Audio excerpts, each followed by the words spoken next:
and welcome to the July 9th County Commission meeting.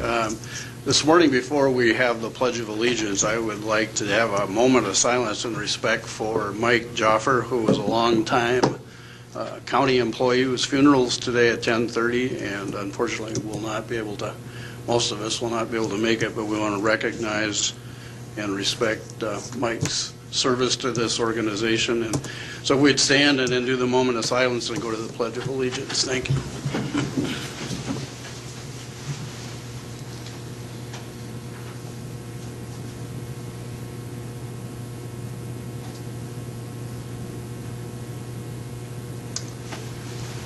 I pledge allegiance to the flag of the United States of America and to the republic for which it stands, one nation under God, indivisible, with liberty and justice for all. Thank you. I'd like to remind everybody to silence their cell phones, and meeting documents are next to Commissioner Kelly in that black binder. And if you need a listening device, Robert will be able to help you with that. With that, we'll go right into routine business. Item 1 is consider a motion to approve the agenda. Motion to approve. Second. We have a motion and a second to approve the agenda. Any changes? If not, those in favor say aye. Aye. Opposed, nay. Motion unanimously passes. Item 2 are to approve the County Commission minutes of July 2nd, 2013. Move the minutes. Second. I have a motion and a second to approve the Commission minutes of July 2nd. Those in favor say aye. Aye. Opposed, nay. Motion unanimously passes. Item 3 are bills to be paid in the amount of $353,560.51. Pay the bills. Do we have a second? Second. We have 2 seconds. Mr. Chair, if I might. Absolutely. Our bills today include $80,000 for concrete materials and $125,000 in the Highway Department for engineering and geotech. Thank you, Jeff. Any other comments? If not, we have a motion and a second to approve the bills. Those in favor say aye. Aye. Motion unanimously passes. Item 4 are reports. Item A is the Minnehaha County Human Services Report for June 2013, and B is the Minnehaha County Sheriff's Department Report for June 2013. And those reports are filed in the auditor's office. The next item is personnel. A is to approve the routine action.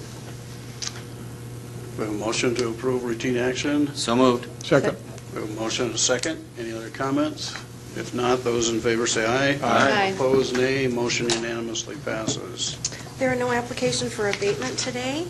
The next item are notices and requests. Item A is to authorize the county auditor to publish a notice of hearing to solicit comments on proposed joint spending plan between the City of Sioux Falls and Minnehaha County for the 2013 Burn Justice Assistant Grant. Is there any? Motion to approve the auditor to publish notice. Okay. Second. Is there a second? Any comments, concerns? If not, those in favor of publishing the notice say aye. Aye. Opposed, nay. Motion unanimously passes. There are no planning and zoning notices today. The next item is a petition for compromise of lien. John Peckus. Thank you, Cindy. This is on DP&O number 41248 in the amount of $6,863.85. The Commission received a request for a compromise of lien related to actually a refinance of a particular piece of property. The individual that received the benefits, of course, unfortunately passed away April 26th of 2013.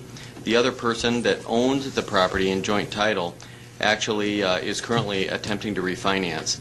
At this particular time, she did discover that there was this other lien resting against the property for medical services provided by Minnehaha County, which was incurred in 2008. And from 2008 and 2009, there have been a series of small and consistent payments up and through March of 2013 trying to resolve this particular lien. According to the applicant, the individual that passed away had no assets, and the county aid lien was her liability. The applicant identifies assets of $11,500 in checking and savings, approximately $40,000 in a 401k account, the home valued at $127,000, as well as 2 vehicles and household goods worth approximately $1,500. The applicant informed the commission that the money in the savings and checking accounts were, of course, gifts from friends that were intended to be used to purchase a grave marker for the decedent. The applicant currently works at John Burrell's and estimate her annual income at approximately $28,000. She is attempting to refinance, and if she is capable of refinancing, that will actually lower her house payment approximately $400 a month. So at this particular time, we do have a lien against this joint title property, and I will make a motion to go ahead and release the lien as to the property only. Second. Thank you, John. I appreciate all the work that you guys go into researching these. These are difficult conversations to have most of the time, and you do an excellent job of research, so thank you for your help. Well, and to be honest, I'm just one commissioner, and Robert and Ken do a majority of the work, and I get a lot of calls from Jeff Barth. I guess we could all plead guilty to that one. Oh, my goodness. Now you're exposed. We have a motion and a second. Is the petitioner here? She had to work today, so otherwise she would have been here. Commissioner Kelly? Don't we normally, in the case of a death, write the liens off? I know this is kind of an unusual situation, but normally that lien was against the lady that died, and right? Correct. With the action that you're contemplating now, the lien would be removed against the real estate so that the person could proceed with the refinancing. And then when we would normally do our annual review and take a look at the list of folks who have liens that have deceased within the past year and have made the final determination there are no assets, then it's highly likely this lien will come to you at that time for action to be disposed of as per your policy. But for right now, with the action that Commissioner Peckus is recommending, the lien will be discharged against the real estate. The person can go on, refinance, and then likely we'll discharge the lien as part of our normal action at some point. So Once we do our there's due still a diligence. lien against the estate until we release Just the it? individual. Because we're taking it against the real estate to allow this refinancing. Okay. And then we'll confirm that there were no assets in the estate and take care of it then. Okay. Right. Thank you, Ken. Any other comments or questions about the petition for compromise? Commissioner? I would just comment that this person made many payments over the years. They weren't large, but it included a payment the month before she passed away. So. Yep. Thank you, Jeff. Any other comments or questions? We have a motion and a second to release the lien. Is that correct, Commissioner? Correct. Any other questions? Any comments from the audience? If not, those in favor say aye. Aye. Those opposed, nay. Motion unanimously passes. Thank you again. The next item is opportunity for a public comment. This is the time that if anyone has any comments about items that are not on the agenda, we would like to hear from you. Anyone have any comments or questions? Nobody's moving, so we'll move to the next item. Well, the next item is a public hearing at 9:15, and it's not 9:15 yet, so we will move on to item 11, which is to consider a motion to authorize the purchase of square steel signposts for the Minnehaha County Highway Department from Contract 16424, competitively bid and awarded by the state of South Dakota. DJ Boothie. Morning, Commissioners. DJ Boothie, Highway Superintendent. This request is as a result of our annual bid letting, not receiving bids for this particular item or these items, and it was awarded by the state of South Dakota, and we feel that they're good and fair prices, so we would just request permission to order off of the state's bid for this, for the steel signposts. Thank you, DJ. Anyone have any questions? Motion to approve? And Second. We have a motion and a I second. do have a question. Commissioner Barth? DJ, do you look for, do you consider doing your own bid for these type of items as well, or do you just jump on the state? We do both. We research what the state bids and what the city bids and what several other counties bid for all of our items because of what our purchasing policy says. The state's bid for steel sign posts and for signage is very difficult to understand and confusing, and so we elected to bid all of the signage stuff, including posts and sign material, on our own. We just didn't happen to receive any bids for the sign posts. Any other questions for DJ? If not, we have a motion and a second to approve. Those in favor say aye. Aye. Those opposed, nay. Motion unanimously passes. We'll move on to item number 12, and that is to authorize the chairman to sign the South Dakota Department of Transportation work order for consultant services for countywide sign replacement project. DJ Boothby. Commissioners, this is just authorization for concurrence of a contract between the state of South Dakota and Old Tech Engineers. We are the resulting beneficiary of their contract. However, we have no funds. It's 100% federal safety funds being paid for compensation on the contract. It will be for design of our countywide signing program that you're familiar with, and it was delayed a few weeks ago, or up to a month ago, I suppose, as a result of adding Grand Meadow Township to the contract. So the contract fee was increased, I think $17,000 or $18,000, and now they should be ready to go upon your concurrence. Questions for DJ? If not, is there a motion? Motion to So approve? moved. Second.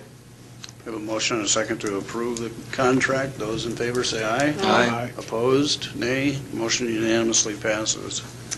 Item 13, authorize the chairman to sign an agreement approving right-of-way agreements, permanent easements, mutual access agreements, and temporary construction easements required for completion of project MC 121 STR-13. DJ Boothby. Commissioners, this is for the two bridges that we intend on constructing this fall on Highway 121. Infrastructure Design Inc. has got the design contract, and they're wrapping things up right now. We just received comments from the state of South Dakota on the design plans, and so they should be pretty much ready to go. One of the final missing links would be the right-of-way certifications, and we have 3 right-of-way agreements that we need to obtain and finalize and file at the Register of Deeds before continuing with the project. And we have a table here listing the cost for those 3 agreements. One of them is being donated, and then one of them is $280, one of them is $510. We also have a permanent easement cost where we weren't able to obtain permanent right-of-way, but a permanent easement is going to essentially function the same for us, and that cost is $510. However, there's no document that the commission needs to sign for that. But the 3 right-of-way agreements that do need to be signed are what we're asking for approval on today. Thank you. Any questions for DJ? We have a motion. Move for approval. We have a second. Second. A motion and a second. Any comments from the audience in reference to this? If not, those in favor say aye. Aye. Opposed, nay. Motion unanimously passes. Thanks, DJ. Thank you. We're still a couple minutes short of 9:15, so is there any commissioner liaison reports? You want, Commission will- liaison reports. yeah, no, not. The reason he's looking at me is last night we spent quite a bit of time together again. In fact, I think maybe we need to have a cot set up in one of these rooms. We talked about the process of where we're at in the criminal justice adjustments, if you will, that commonly referred to as Senate Bill 70, and what responsibilities the county's going to end up with since the state no longer will hopefully be building prisons.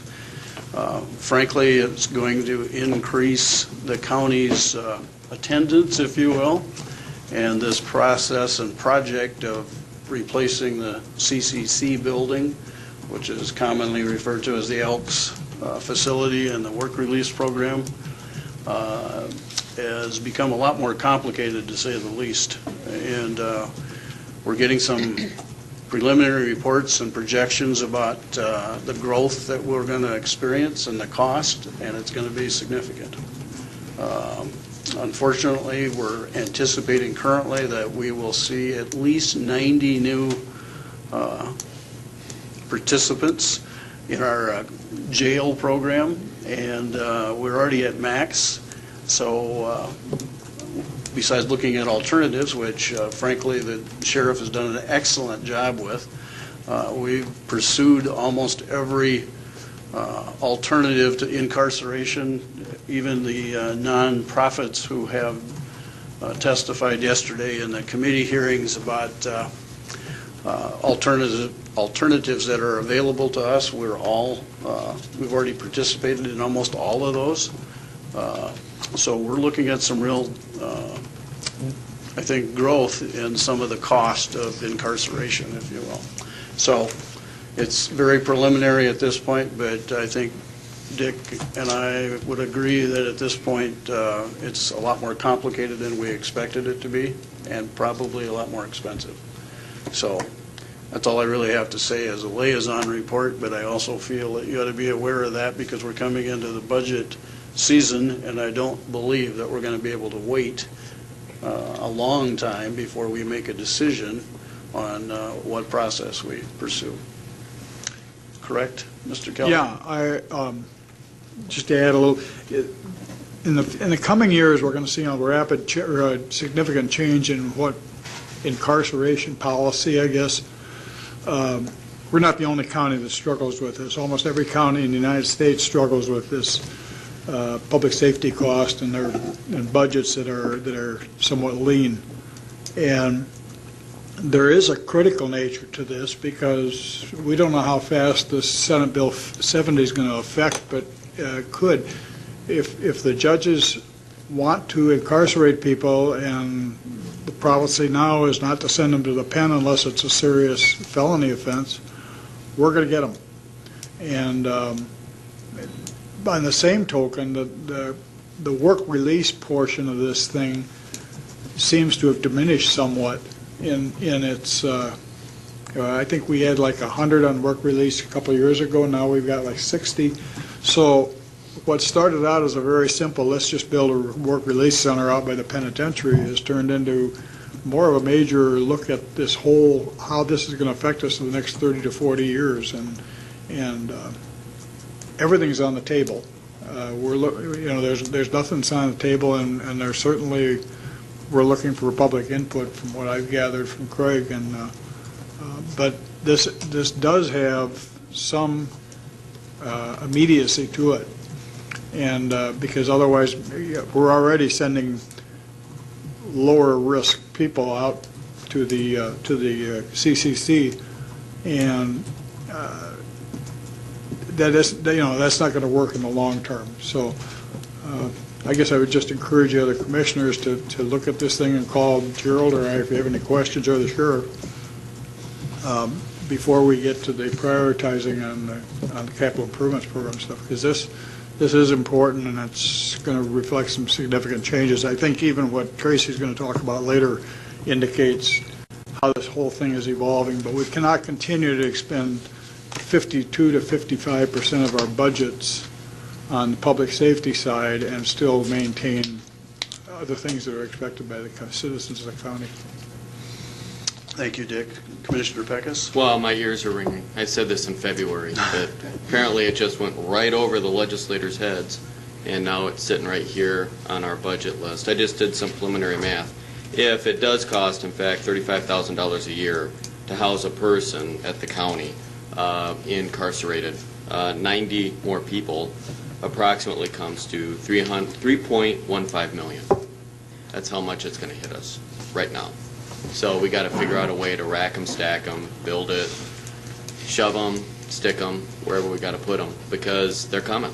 And this is something that we were talking about for the last 6-7 months. And I think, Jeff, you and I discussed last week about some proposed legislative ideas about what that cost would be, and to have the state somehow give us a cost or some sort of remuneration back for us to deal with this shattering amount that we're going to be dealing with, that the sheriff has obviously been appraised of and involved with. And what's interesting to me is that wasn't just something that was brought up out of the, back of my mind. A circuit judge actually made that recommendation to me, that we should go to the state and ask, because this circuit judge knew they're sticking them in our jail. You better go to the state and get some help. So we need to listen to our judges. We need to work with our partner, the state, and I think that this isn't something that just can be borne on the backs of Minnehaha County property taxpayers. Thank you, John. And thank you for sitting here last night and working with us, because this is a very big challenge that this county has to deal with. Sometime in August, we will ask Craig Anderson, who's leading our group, to come and make comments before our final budget hearing, because I think there's going to have to be some numbers plugged into the capital program for facility issues and operating costs. I will tell you that one of the shocking things that I saw, and I think Dick would agree, is yesterday they brought us a list of who's occupying the jail and who's occupying CCC and where they may go. There's nobody there on that list, and the list is that thick of people I would want to see in the community. These are people with serious criminal problems, and there's not a alternative right now, even with the alternatives that we've looked at, that fit with most of those individuals. So it's not like we're already not trying to find other alternatives for them, because the sheriff has been doing that for years, and now adding potentially 90 people is going to be a problem. And I hope it's not stack them and rack them, but it may be something similar to that. Any other liaison reports? Now that we've got everybody shocked. If not, let's go back to the drainage permit. Item number 10. Item number 10. A public hearing to consider drainage permit application 13-38 from Dwayne Roman to conduct agricultural drainage, on the DeWitt Addition southeast quarter of Section 11, Township 101 North, Range 48 West. Dustin Powers. Good morning, Dustin. And since this is your last project before you move to the city, this is going to be your telltale legacy of what happens, of what we remember about you. It's going to sum everything up, huh? But we're not going to be easy on you. All right. If you think you're getting out easy just because you're done Thursday, you're in trouble.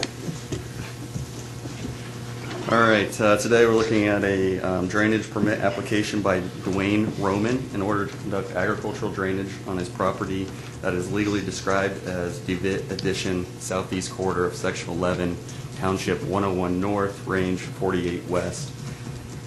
A notice of this meeting was sent on June 7th to all the downstream landowners that are downstream prior to the water entering into Beaver Creek. There were 2 downstream landowners subject to notification.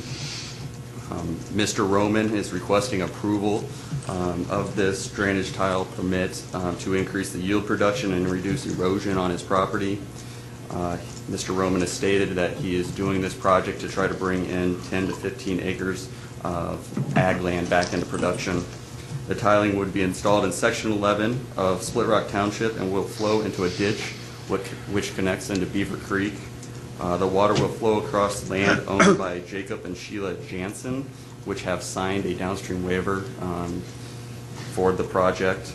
The water then continues flowing through the ditch and then crosses property owned by Mark and Jennifer Schmidbauer.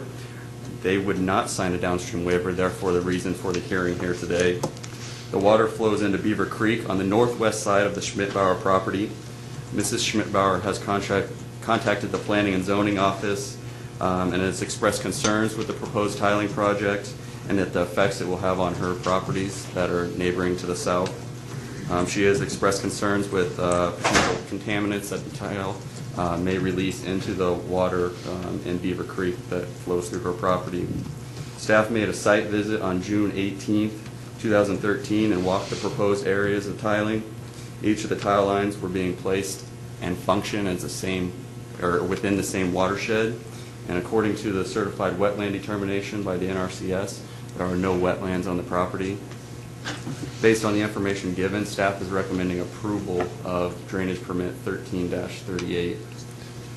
I do have a short presentation here, and then I'll be able to answer any questions that you have. The map is showing the proposed tiling in the red.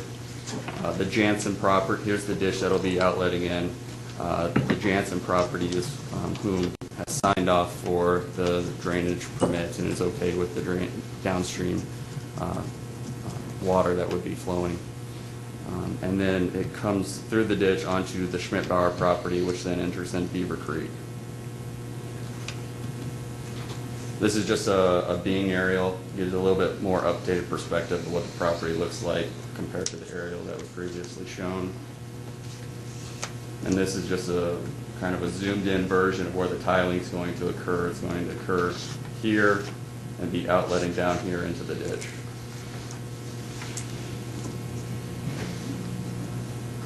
All right, the first photos that I have are on the very northeast portion of the property looking to the west.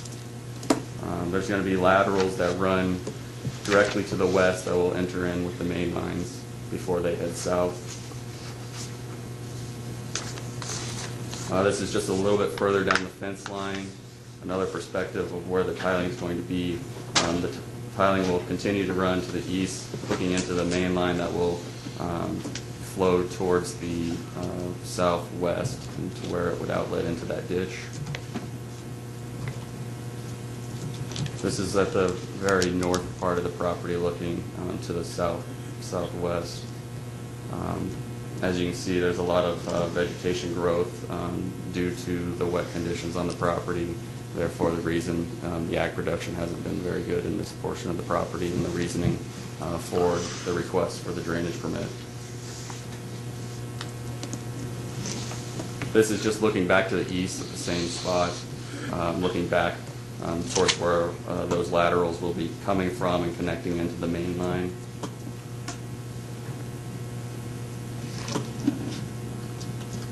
This is about halfway down the project, just looking back to the north where I was previously standing.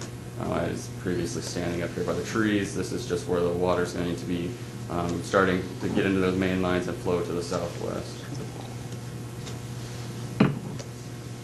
This is just another aspect of the project here, just kind of looking at the entirety of the property in this photo and the next photo. This is looking to the east. The outlet would be over here, in which the ditch is running on the other side of these trees. This is looking at where the tile would go into the trees, where it would meet up with the ditch. I didn't take a photo back there just because the vegetation was too tall to really give you a good photo of where the ditch was going to be. This is at the very south edge of the Roman property prior to going on to the Schmidt-Bauer property. This is just looking back at the entirety of the project. It'll run from the very north edge of this property, and it'll be outletting on the other side of these trees, in which the ditch is running right along the edge of this field here. This is looking to the south to the Schmidt-Bauer property. The ditch is running right along the fence line here. We'll get another visual of that here. And this is down on the Schmidt-Bauer property where the ditch comes into their property before it enters into Beaver Creek. It's a fairly deep ditch, fairly wide. There's a lot of vegetation growth along the ditch, all the way along the ditch, from trees to grasses. This is where the ditch is entering into Beaver Creek. And this is just another view of Beaver Creek looking to the east. And this is looking up the ditch that flows into Beaver Creek on the Schmidt-Bauer property. So this is it's very hard to tell how deep and how wide that ditch is with all the grasses there, but it is a significant channel. As you can tell by the aerials, it's a lot bigger than some of the, this is not considered an intermittent stream according to the USGS maps we have adopted. It's just a very large ditch waterway that runs through the property.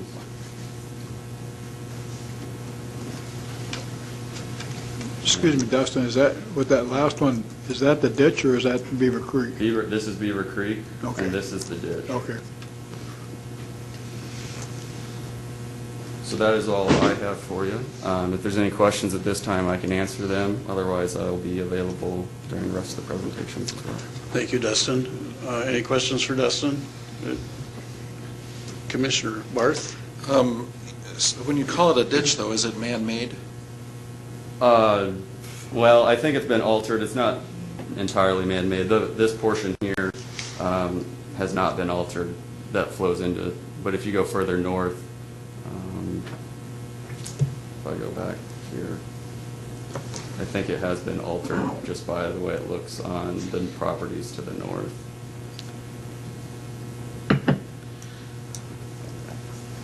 But basically, it's in its natural course from wherever that was, down to Beaver Creek.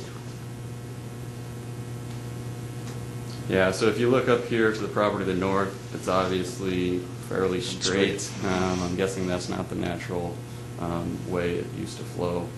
But once it gets down to the property here, it's a natural flow. Is the outflow from the tile planned to be directly into the ditch, or is it going to go through a grass waterway? Well, it would be into the ditch, which has grasses growing all around it, as we've seen from the photos. And finally, if I may. Certainly. Do you believe that this area is inundated in the spring when there's floodwaters, or is it does the farmland there stay above water normally? Well, I would say the reasoning for the tile was because there's a excessive amount of water during the wet portions of the season, and that's the reason for the request. Okay. But Beaver Creek doesn't flood the whole meadow and everything? Of the Schmidbauer property? Well, of the whole flat land at the bottom. Well, the entire Schmidbauer property, including the south portion of the Roman properties within the floodplain. Okay. And so it's potentially, could be flooded. I haven't seen it personally, no. Any other questions for Dustin? If not, we'd like to hear from the petitioner first, and then also maybe any proponents, and then we'll turn it over to the opponents and give them all ample time to talk about their viewpoints. Does Mr. Roman want to speak to the petition? And you do need to give us your name and address. My name is Dwayne Roman.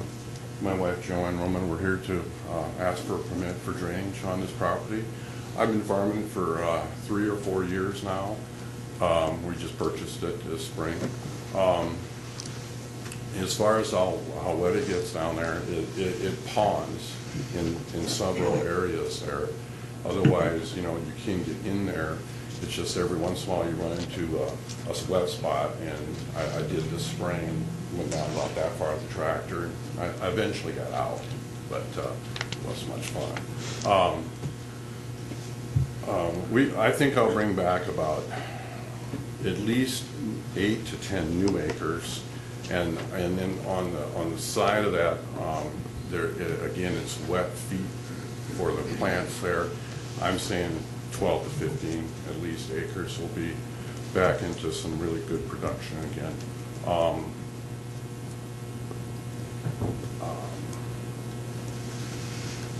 I guess I got everything else to say. I have Brian Topp with me today to point out some of the advantages or some of the good points doing this. Sure. Does anyone have any questions for Mr. Roman? Just one. Commissioner Barth? One of the concerns, of course, is nitrate runoff. Yes, sir. I think Dustin told me that you are keeping an eye on that issue, and I know that any excess fertilizer put on any property is wasted. So are you taking steps to monitor that? Yes, sir. Last year I did grid sampling, so they go in every 2.5 acres. They take a sample of soil and and so that they know exactly how much nitrogen and phosphorus and potash to put on, and lime. It was low in lime, so I spent some substantial dollars in lime last year on it. So that variable technology, it's pretty much cutting edge, and it holds down, from what I've read, all the runoff. And I feel once you've lowered the water table down to the 3 to 4 feet where the tile is, then the excessive water that comes from the north, which I can't control, that has time to go down into that 3 to 4 feet, and instead of running off in a rush. And that's why Mr. Jansen signed it.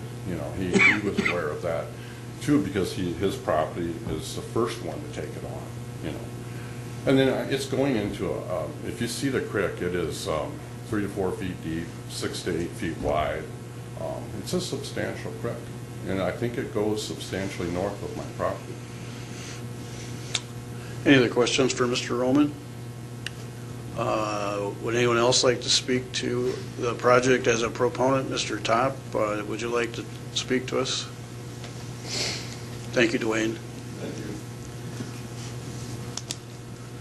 You do need to identify yourself, even if we know who you are. Okay, my name is Brian Top, and I work for Topsoil Consulting. And I've been working with Dwayne on this project. I believe there are several reasons why this project should be approved. The first of which has kind of been talked about, but it's a pretty major creek that runs through there, and Dustin did indicate that it's not identified as an intermittent stream, but I guess in my opinion that was a mistake or an oversight by the GIS people that were putting it on the map. This, if I may, I would like to just go over to the map here and just point Sure. out a little bit about the drainage.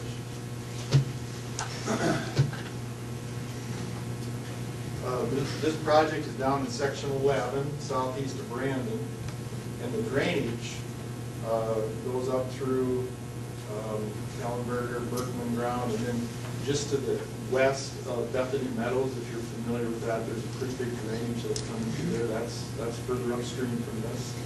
And then it goes up through, Tony Bosch has some, and Bly Brothers, the old draft property. And it ends up, or starts, I should say, it's right up here in section 19 of Red Rock on Arnie Urick's property. And the reason I come over here and say that this, kind of want to point this out, is it's about 4 miles north and 2 miles east where this drainage starts. And I have a list of people that have tile projects above that have all been approved, and they all go into this major, what I'm calling a major intermittent stream, which just had not been identified on the county GIS map. So this isn't a little stream that could not handle this amount of flow.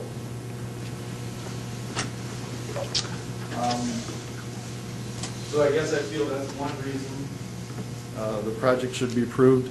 Another is what Dwayne has talked about. He's doing the best he can to manage nutrients, because I know nutrients are a concern for everybody, and it's soluble nutrients, mainly nitrogen and sulfur.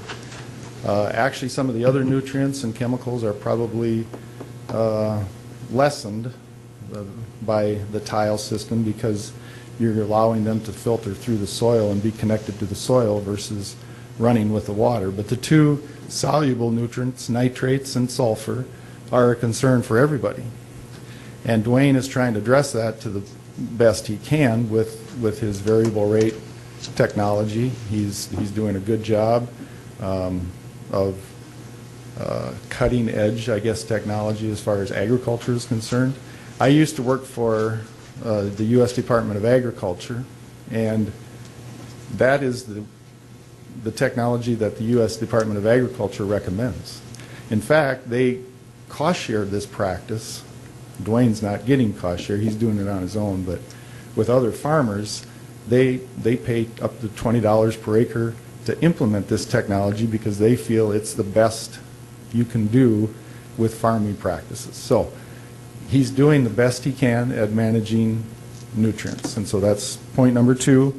And then the third reason is the county's own drainage ordinance that Commissioner Barth and Kelly were involved with in 2010. I think it's section 1.07, number 4. A drainage project which outlets directly into an intermittent stream, provided that the intermittent stream is within 1 mile of a named stream, meaning Beaver Creek in this case, and that the intermittent stream is directly connected to the named stream as defined by the most recently published USGS topo map. And I have no idea why it's not identified as an intermittent stream. I just feel it's an oversight, so that is a third reason. So I've been involved in many projects over the years, and I've been in this room and watched this body debate, and there have been many times where I've thought, you know what, this is a tough question. You know, I can see both sides, but in my opinion, this is not one of those projects. It's a pretty clear-cut case of a good project. The proponent is doing the best he can to manage nutrients, and it's going into a suitable outlet. So. Thank you, Mr. Top. Anyone have any questions for Brian? Thank you. Dustin, you want to? I just wanted to address one quick thing with Brian bringing up the intermittent stream, in which he quoted the section where it states that if you're within 1 mile of a named stream. Our GIS is correct. We go by the USGS maps that we have in our office, and I even double-checked it this morning. That ditch is not labeled as an intermittent stream on the USGS maps that we have up in our office. So our GIS just copies what that was on those USGS maps that we have in our office. So that's the reason why Mr. Roman was required to get the downstream permission. And Brian was correct. If that was considered intermittent stream on the maps that we have in our office, then Mr. Roman would not have needed the downstream permission on that. But in the maps that we have up in our office do not consider that as an intermittent stream. So that's why it's not included on our maps. So. Thank you. Are there any other proponents for the project? Other proponents? If not, we'll hear from the opponents. Are there any other opponents? Opponents?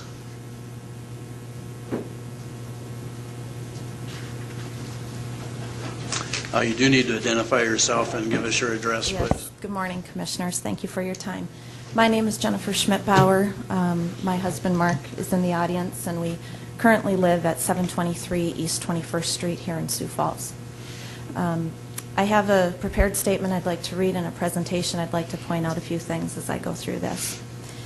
In October of 2005, we purchased 43 acres of river bottom land along Beaver Creek for the sole purpose of conservation. We have not altered the landscape in any appreciable way. While wind, ice, and an ever-increasingly powerful creek have taken its toll on the trees, we have spent many wonderful hours out there watching birds and marveling at the wildlife. When we were asked by the Romans to sign a waiver allowing drainage from a portion of their property to dump onto ours, we declined.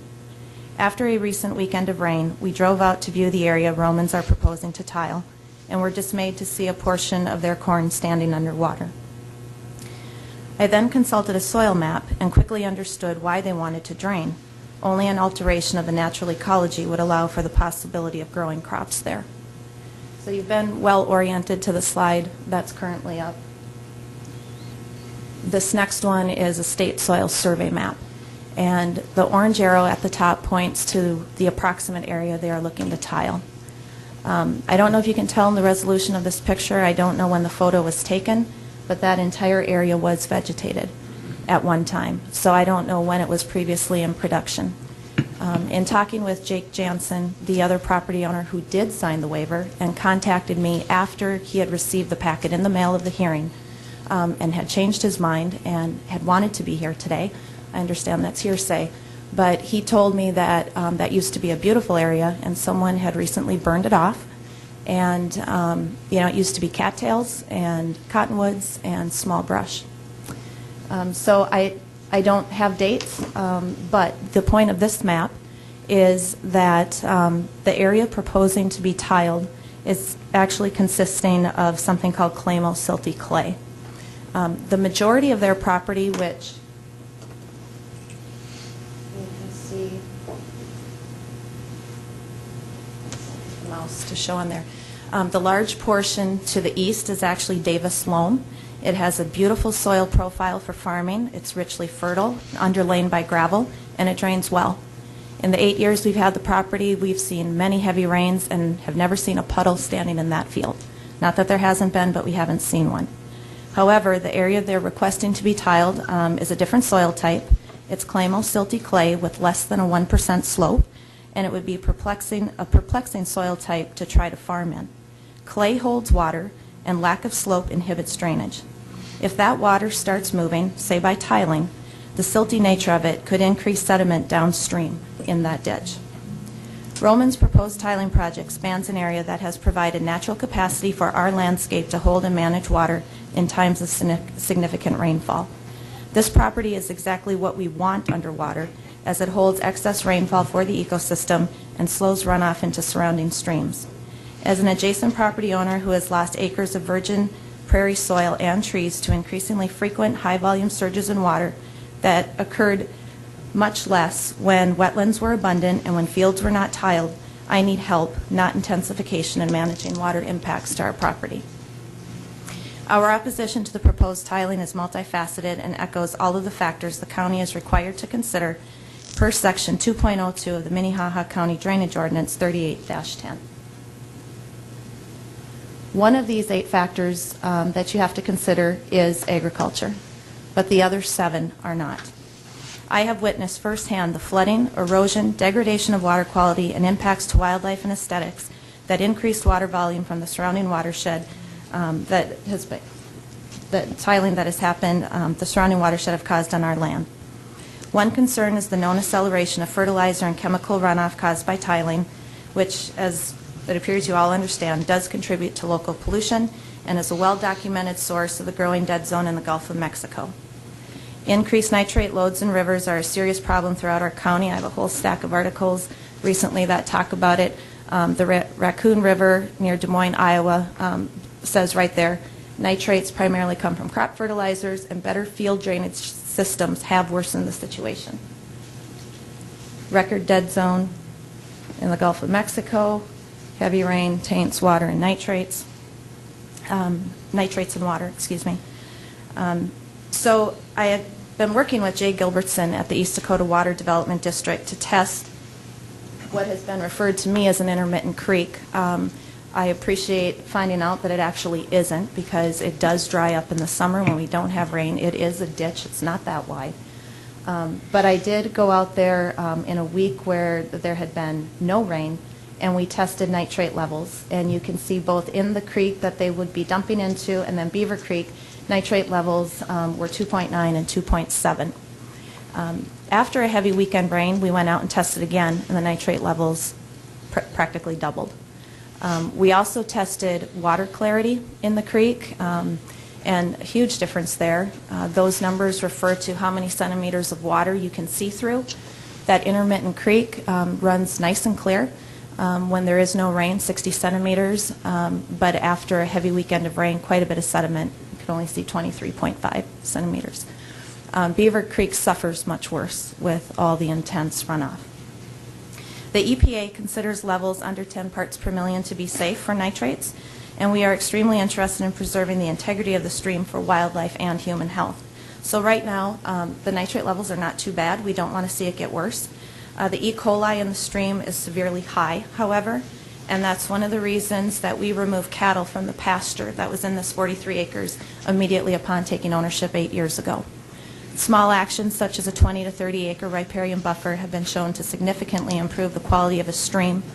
There was a great article in South Dakota Magazine about can we save the Big Sioux, and it talked about how the Big Sioux is currently the 13th dirtiest river in the nation, and by just cleaning up 20 to 30 acres as a buffer, you can actually improve the water quality of the stream. So by our action there, we've actually helped clean up a portion of the river in a small way. Another reason we're very concerned about the project and tiling in general is that we have just purchased a home on a bluff overlooking the property. Beaver Creek abuts the bottom of that bluff. If our weather and the river behaved as they have for the past 500 years, I'd have no concern about erosion and our new home's susceptibility to landslide. But increasingly, climatologist warnings that extreme weather events should be expected to continue, coupled with the rush to put marginal land in production for agriculture, which is aided by tiling, is very upsetting. This home also relies on a well for its water source. We need to conserve the quantity and quality of water in that well through aquifer recharge, along with the riverbank on the land it occupies. Jake Jansen told me last year he actually burned out a water softener and his well almost went dry in that 4 months of drought that we had last year. We will have significant dollars into this home and 50 acres of land, yet be at risk for damage due to the actions of property owners surrounding us. We are being good stewards of the land, and we simply ask our neighbors to do the same. Minnehaha County will receive approximately $5,000 in property taxes from us each year going forward. I am very motivated to protect my investment. Let me be clear, we are not against farming. We grew up on farms and our family still farm. But we are against wastefully intense farming practices. My dad and brother farm in central Minnesota. They don't tile or irrigate, and in the short term are losing out to surrounding farmers that do. They are disturbed by the large amount of tiling that has taken place around them in recent years, and saddened by the farmers that both irrigate and tile on the same piece of property. It's simply not sustainable. Water is a precious resource to be protected, especially in drought-susceptible areas like South Dakota, as we saw last year. By draining the land's natural capacity to hold and absorb water through these wetlands, sloughs, and swamps, we aggravate drought conditions when it's dry, and we intensify the flooding when it's wet, destroying a lot of topsoil, riverbank, and water quality along the way. There is a lot of junk science, special interest science, and real science out there to debate whether tiling is good or not. I ask you to rely on common sense. When you take water that is headed down toward an aquifer, or which is content just to sit on the surface where Mother Nature intended, and instead funnel it a certain direction, you're going to create something neither nature nor the impacted property owners are equipped to handle. There have been numerous articles, again in the paper, you well informed about Schindler, just outside of Sioux Falls and the flooding, flood relief needed along Highway 11, treading water. Every decision we make is an opportunity to improve or hurt an outcome. I also seriously question the recommendation of the Planning Office in issuing this tile permit. Dustin cited 2 reasons in his memo to you for recommending this permit to go forward. Number 1, the tile lines, he said, are placed in the same watershed area, and number 2, NRCS determined no wetland setbacks were needed. He did not interview us for any of our concerns. He was only aware of my opposition to increased chemical and nutrient runoff because of a very early phone call I made to him after Joanne Roman had visited me about signing the waiver. It wasn't until I received the public hearing notice in the mail that I even realized exactly which area the Romans wanted to tile. I feel there were gross omissions throughout this process in addressing all the factors at play. Does planning understand that leaving naturally wet areas intact lessens the burden that rivers and downstream property owners must carry? The increased tiling and urban drainage occurring throughout Minnehaha County is going to wreak havoc on the built infrastructure for years to come as roads and bridges near rivers continue to wash out with intensified drainage. These are very real budget, safety, and property rights issues that you must grapple with. So some pictures that I took. This Beaver Creek, as it snakes through our land, experiences a lot of erosion on one side of the river. The other side of the river receives a large amount of sand and gravel that gets deposited. So on the side being eroded, you typically see pictures like this. You can see grass that has slumped down and been eaten off. The picture that Dustin showed in his report was actually the receiving side. It was a sand dune that had vegetation growing on it. It was really opposite this bank right here. This is a picture of the ditch that we've been referring to as an intermittent creek prior to this morning. The picture he showed, it looked fairly small. It looked like it was mostly grass. After rain, you can see in this picture here how wide it grows and how much higher it gets, and that is running right into Beaver Creek. The picture he showed in his report had a sandbar or exposed dirt there. So after a little bit of rain, it really does surge. The township has been challenged in maintaining 264th Street along our property. That river is, as it comes around those turns, it has huge power and it's eating away the road. You can see they are trying to remediate some areas by dumping quartzite on there. The second picture on this shows the house that we have purchased and some of the erosion taking place at the base of it. And it is absolutely scary when you see how much water comes through that land. Several years ago, we had a very wet spring, and our entire property was underwater. We lost about 7 trees, and the road was washed out in numerous places. And after that same rain, I also went and took a picture of Roman's cornfield, and I couldn't get very close. I took it from the road, but that is looking southwest, and you can see the water standing in the field. Again, that would be that clay soil with very little slope that was previously vegetated. As commissioners, I don't believe any of you should be in the position to have to decide on a permit for field tiling. It's asking a lot to fully know all the issues related to watershed management and to make decisions on isolated actions in relation to the overall health of that watershed. And yet, as the law currently stands, you do have that responsibility, that power. I beg you to do the right thing in this case and not just decide in favor of agriculture because we're in South Dakota. As a fellow property owner, I have the same rights as Romans to protect my investment and the responsibility not to harm others in the process. Please consider whether tiling is truly necessary in this place at this time and understand the consequence of the decision you make. You may not directly rely on this water for drinking or have to watch riverbanks erode and trees fall with each intense rainstorm, but you do have an obligation to be a steward of the natural resources that we all share. Just because tiling is popular doesn't mean it's right. I hope I can thank you for your leadership at the conclusion of this meeting. Thank you. Do you have any questions? Anyone have questions for Mrs. Schmidbauer? Questions? Commissioner Barth? Do you believe that this is a ditch, or is that, I mean, a man-made or human-constructed ditch, or is it intermittent stream? I believe it's a ditch. I think there is a natural little draw there just off of Beaver Creek, but further north, definitely. And actually, Jake Jensen said he saw earth movers out there. The field to the north of Romans, he did see them create that or at least straighten it. So it has, and as tiling is dumping directly into it, it's coming in fast and it's not naturally draining like it would. So I do believe it is a ditch. Like I said, it dries up when we're in times of drought. And in the photo that you have now, do you believe that the water was higher than this at some point during that, was that sort of pondish area covered with water earlier in that particular, yes? With this picture right here? Yeah. This was taken the weekend after Sioux Falls had 4 inches of rainfall and Canton had 12 inches. I have no idea. It varied so much, so I don't know how much rain was there. But I do know just being around that property, it is wet in that corner of the Have you field. seen water higher than this, is my question? No, this is the first time I went out and actually looked at that from that perspective. Thanks. Any other questions for Jennifer? Commissioner Peckus? Ms. Schmidbauer, is Jay Gilbranson going to be here today? No, I talked to him last night and he needed to work. And he did not contact any of you, unfortunately. Oh, he is? Oh, Yeah. who? Hi, Jay. Oh, Jay Gil, I thought you said Jake Jansen. No. I'm sorry. No, okay. Is he going to be Jay. speaking today? I don't know. Okay. Any other questions for Mrs. Schmidbauer?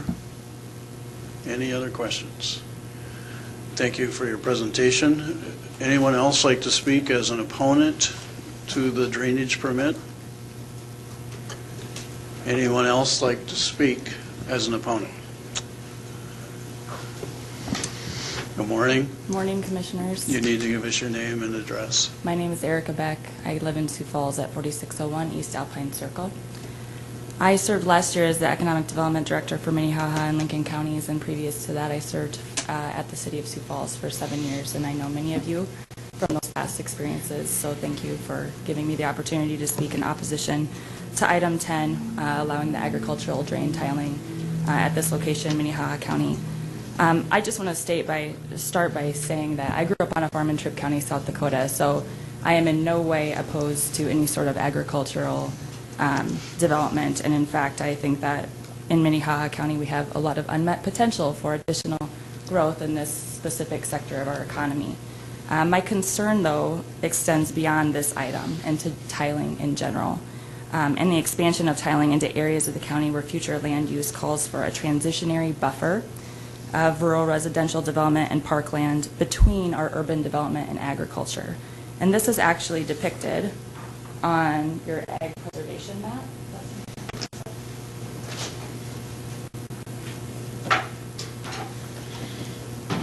As part of the Envision 2035 comprehensive planning process, it does illustrate on this map, the ag preservation map, in this location right here, that this area is not identified as a future location of ag preservation. And by no means was I part of this comprehensive plan process, so if this map translates into something different, the planners can help correct me in that. But my point in showing it is just that in future years, we do anticipate rural residential to grow in this specific area and specifically within Split Rock Township.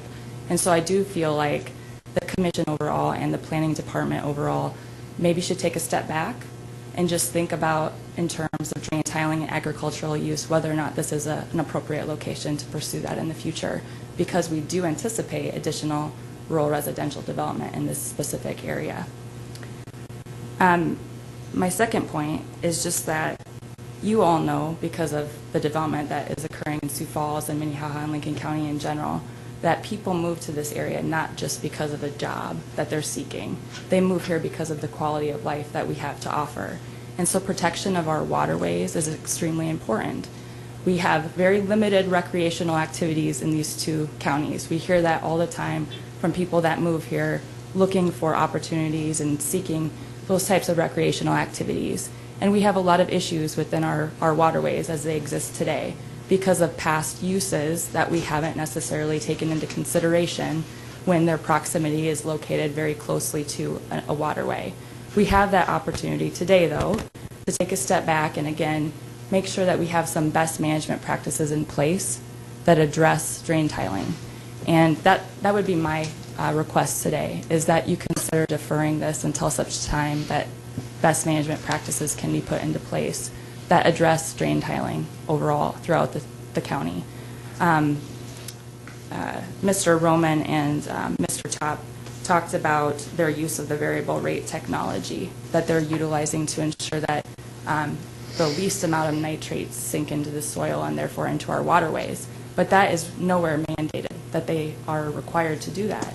And so my concern would be that because we don't have that identified as a best management practice within the county or within our ordinance, who's to say that they actually have to do that in the future or that anyone else does to that effect? And so that would be my request, is that we consider that and our approach to these things overall throughout the county. And we potentially suspend drain tiling activities until such time that we have those standards in place that help protect downstream property owners like Mr. and Mrs. Schmidbauer, but also the rest of the citizens within the county that enjoy accessing our waterways and our riverways in general.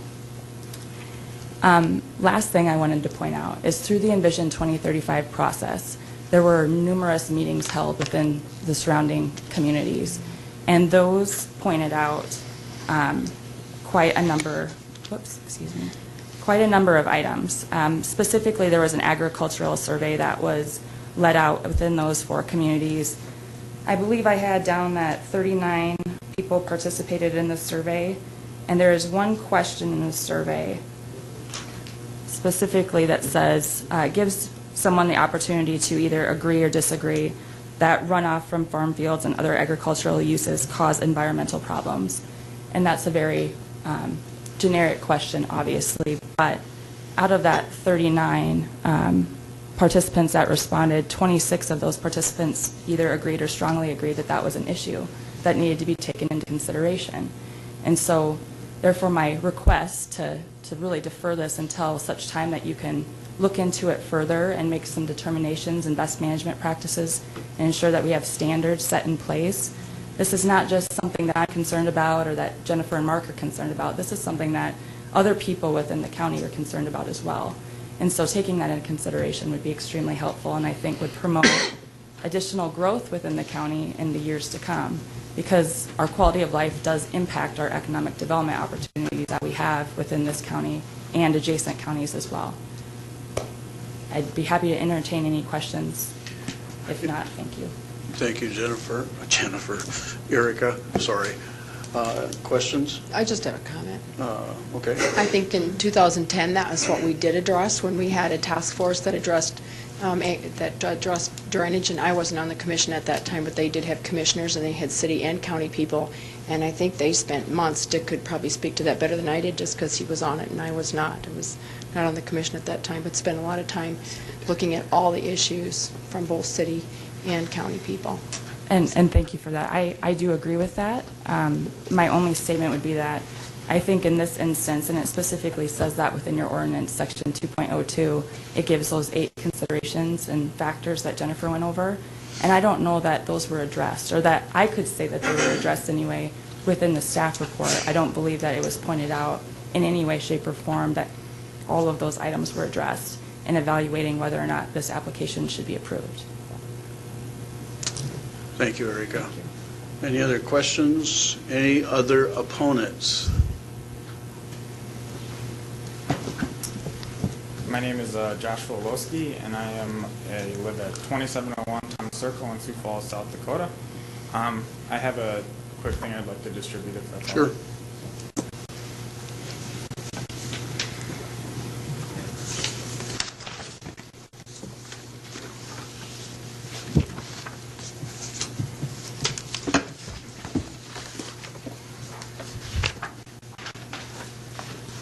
Could have shared. Thank you.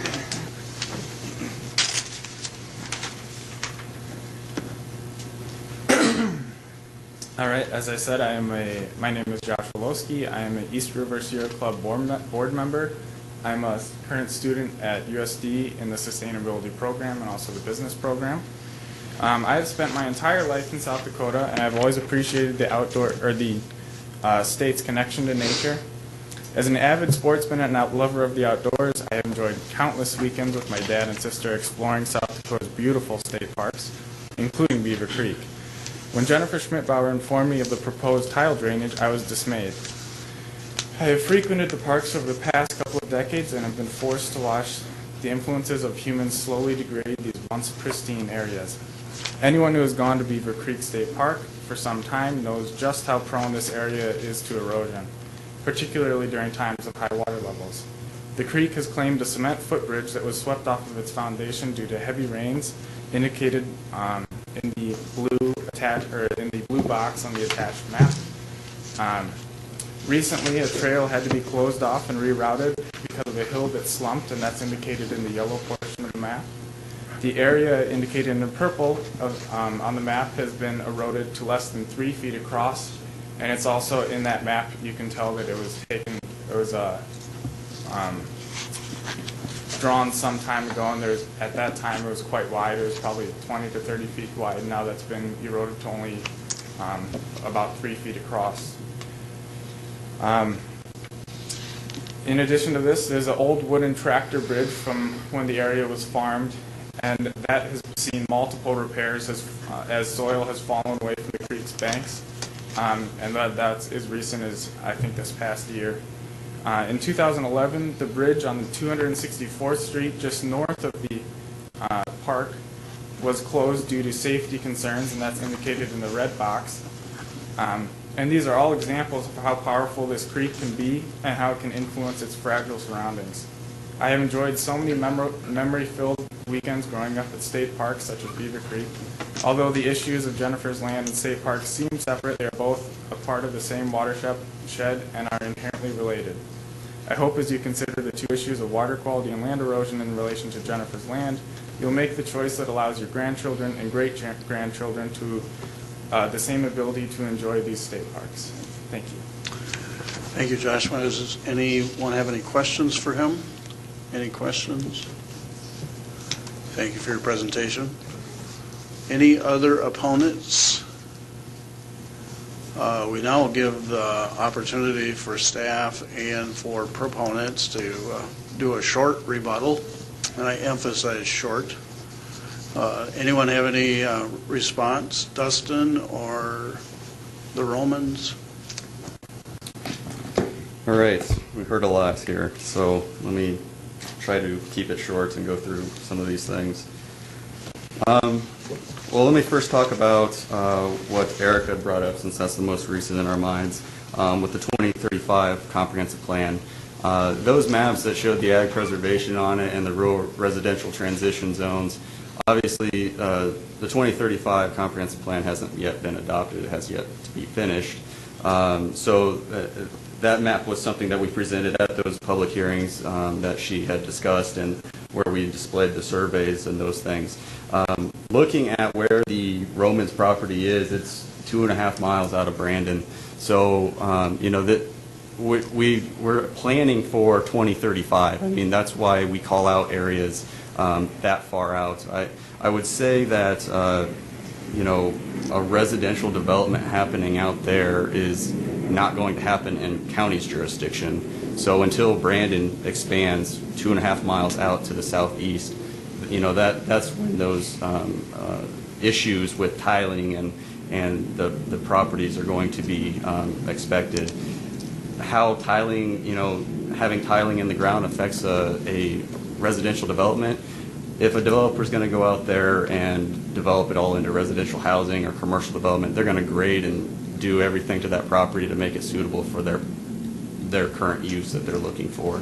So to say that the potential of this tiling project, which we're just looking at this tiling project and not tiling in the entire county at this moment, I would say it would be hard to justify that this is going to hinder or limit any development in the future on that property. Going back to some of the issues that were brought up by Mrs. Schmidt-Bauer as well as staff's recommendation on this project. They brought up Section 202, the evaluation of a drainage permit. These are things that I don't write a 10-page report when I bring it to you guys. These are things that you guys will also hear in the meeting, so I don't seem it's necessary that I write a long report because we're discussing it now. I mean, these things are going to come up. I can briefly go through it. You know, these are factors that should be considered. It doesn't mean that these are guidelines. There's not, when it says number 1, flood hazard zones, it doesn't say you can't do tiling in flood hazard zones in the ordinance. It doesn't say you can. It's just a guideline that we take into consideration. And it's the same thing with all of these 8 conditions on here. So flood hazard zones, as I discussed, on the south portion of the property, it is in the floodplain. None of the tiling being established is in the floodplain. You could have an argument, the Schmidt-Bauers have an argument that it would affect that flood zone area. It's hard to say that this one tiling project is going to affect that flood zone. Erosion potential is number 2. Tiling reduces erosion on the ag property. This is going to prevent and help alleviate erosion on the property. Now, they have the argument that it could produce erosion in Beaver Creek. Well, as they stated and as we can see just by looking at Beaver Creek, it's eroding now. Is it because of tiling? It's hard to say. It's just another consideration. It's another thing you have to weigh in when you're making these decisions. Water quality and supply.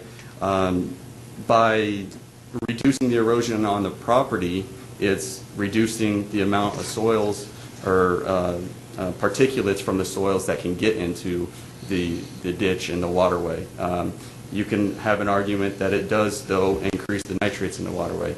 It's pros and cons, and it's something that if you read one article, it's going to say one thing. If you read the other, there's not a set standard. There's so much natural variability in all drain projects. When you look, you know, this project here is going to be different than one a half a mile away. So these are things that all have to be taken into consideration. Ag production is one. Obviously, this is planned to increase the ag production. Environmental quality, it's the same thing. There's going to be arguments that say tile does hurt the environment. There's going to be arguments that say it has no effect. So, I mean, when I'm making these decisions and when I'm writing these reports, all of these factors are things that I look at. The aesthetics, you know, aesthetics, I don't know what it means by that.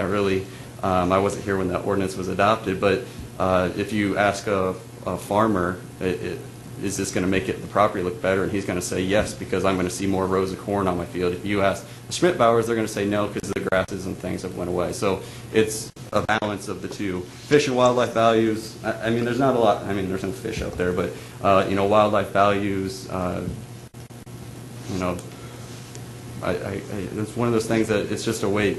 You could have the argument that it's removing some of the grassland, but what do the pheasants and everything feed on? It's the crop in the field. So, and the last thing is the downstream, and that's what why the Schmidt-Bauers are here.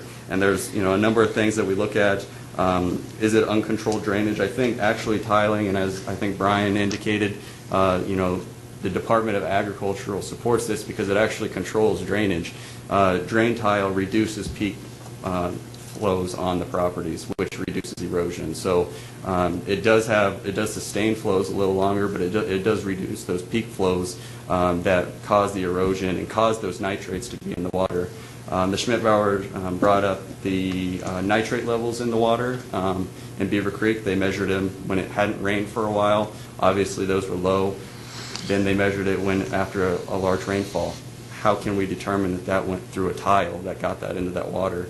When you have a large rain, 4-inch rain or any type of rain, that's going to run water off the fields. When the farmers farm all the way up to these ditches in the fields, which is a common practice here, when they farm close to these waterways, when it rains, those nitrates and those soil particulates get into the water. So these are all things that we look at, and when I look at these, I'm taking everything into consideration. I spoke with the Romans on the phone. They came into the office a couple times and explained theirs. Mrs. Schmidt-Bauer said I hadn't had any discussions with her. I've talked 5, 6, 7 times on the phone with her. I didn't personally meet her out on the property, but she didn't request that I meet her out on the property. I didn't meet the Romans out on the property either. I like going out there by myself so I can have, don't have a biased approach to looking at the property. I walked the entire property. It is a lower lying ground. It is like Mr. Roman said, and even Mr. Schmidt-Bauer said, it's got potholes in it that holds the water. The tilings, the project that he's requesting is to help drain those potholes so that he can further, produce on that property. I guess if there's anything else that was brought up that you'd like me to address, I could do that. There was a lot of things that came up. But I'll leave it up to you guys. Thank you, Dustin. Does anyone have any questions of Dustin or any comments? Commissioner Peckus? Dustin, just on Ordinance 2.02 that you just walked through, my understanding is that those are factors to be considered, and we don't have to weigh them. What we need to do is we need to take them under consideration, correct? Yes, because these factors were produced off of what state law says. And there's 6 things in state law. I guess I can read those off if you like. You don't need to. Those were the things that state law calls out, that when adopting an ordinance, you have to look at these 6 things, which it calls out in state law. They're not the same as what are in our ordinance, but they're kind of a renderance of what's in our ordinance. So it's, we adopted these as a criteria or something that we look at in taking in consideration any drainage permit. And that's what state law is staying to. So that's why these were drafted, is because state law has its things that we have to look at. And that's how the whole ordinance was drafted, was based on those 6 things that were addressed in state law. Any other comments or questions for Dustin? I said you were going to go out in a flash. I actually just have a quick question for Sure. Dustin, actually, if I may. I noticed that these criteria are under Article 2 of our drainage ordinance. Is there any reason why it's under the heading statewide or inter-county significance drainage permits rather than the general permit? No, I think that's Article. the way it's always been. Okay, so these are factors for all drainage permits as you consider them, not just the state or inter-county? Well, I mean, we don't take a lot of factors into consideration when everyone signs off on a drainage permit. When a person comes in and they're applying for a drainage permit and everyone signs off, there does not seem to be any issues with those permits. It's just like if we were in Lincoln County that doesn't have a drainage ordinance, they follow, they're basically hindered by state law. So In Lincoln County, as long as they get NRCS approval, or even in Minnesota or Iowa, they can do that tiling. And if the downstream landowner then has a problem with it, it's circuit court is what they're going to. So it's the same thing with that. I think those were put in that area because anything with inter-county significance or something are things that are coming in front of the commission. And I think those were put in there under that section so that those are things that we always consider when it comes to the commission. And so those were things that I considered when I wrote this report. When we have a drainage permit that comes in and there's no opposition to it, I don't have to run through all of these all the time because, there's no issues with it based on, the surrounding landowners. I just wanted to clarify that. Maybe I can give some historical context to that. When we looked at this original issue, I do believe, and I'll stand and be corrected by Commissioner Barth and Commissioner Kelly, that when we looked at this particular ordinance, we had drainage issues that were going north into, I believe, Lake County. We also had some drainage issues that were going actually across state lines into Minnesota. And prior to us even looking at this particular ordinance, we had no policy of even calling those other jurisdictions and getting so much as a by your leave or their inclusion as to what effect that drainage would be. So one of the reasons why we fashioned it that way was to get a bigger table and to let all the different parties that had a vested interest to have a say at that table. And if I'm incorrect, please, Commissioner Barth, Commissioner Kelly, correct me. Any other comments? Thank you, Dustin. Any other comments from the audience? And we'll limit it to just a couple minutes on either side if you would like. Brian has a comment. Commissioner. Mr. Top. I promise I'll be brief. Just a couple of things I would like to address. The Beaver Creek drainage area is very large, and I sympathize with the Schmidt-Bauers because I grew up, Beaver Creek ran through the farm I grew up in over by Laverne, Minnesota. And I know the kind of drainage that's come through there, and this is surface drainage that has increased the flows, and I've watched that grow over 45 or 50 years that I've been around that creek. So that's true. The flows are higher, but I do not believe this project will contribute to that. In fact, it may even lower the peak flows, as Dustin referred to. The low flows, they had lower nitrates. That would probably indicate that most of that water was coming from tile lines, because there are a lot of tile lines feeding that creek, and the higher nitrate levels with the rainfall probably indicates that was coming from surface water. So actually that, in my mind, would indicate that the tile line water is actually lower than surface water, and it's probably due to the time of year. I mean, there's probably nitrogen fertilizer on the surface when that rainfall happens. So there's pros and cons to tiling as far as nitrogen management. The third thing I wanted to just address was in 1962 that was pretty nice, clean farm field, and because of all the drainage above it, we've also had wetter years, obviously, through the 80s and 90s. That has turned into more of a meadow, and it's reed canary grass. There are some cattails and bulrushes in the wettest areas, but in 1962, going historically, that was farmland. This isn't new production, really. It's just improving the production on existing farmland. So those are the comments I wanted to make. Thank you. Anybody have any questions for Mr. Top? Any other comments from the audience? Last call. Any other comments?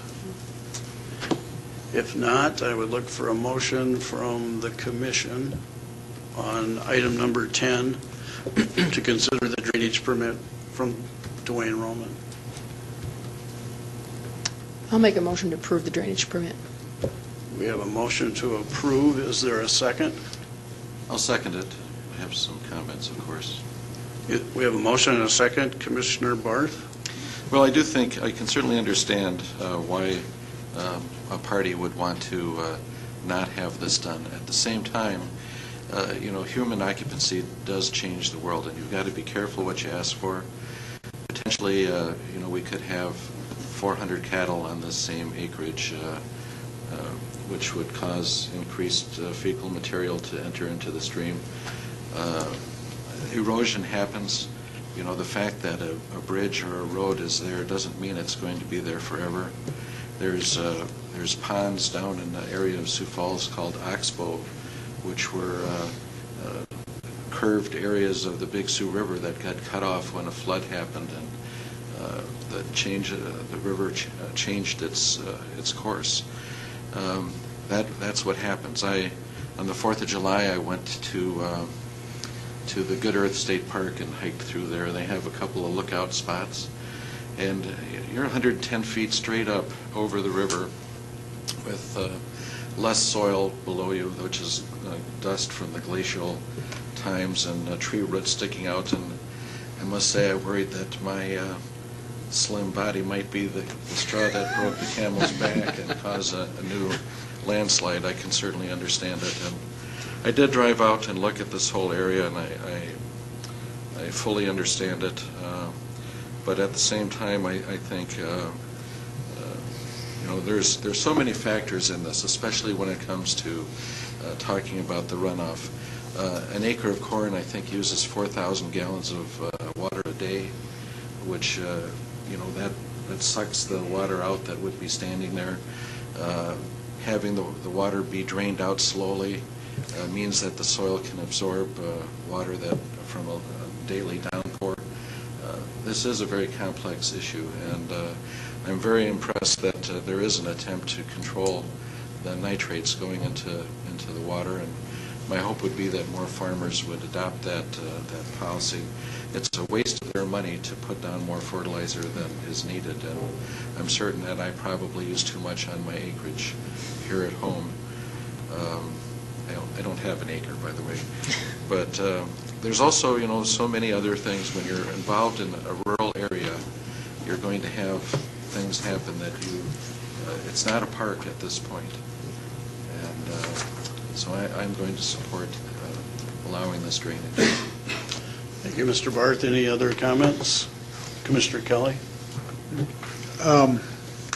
You don't often see me siding with the Sierra Club, but this particular instance, this will be part of the Sioux Falls metro area at some point.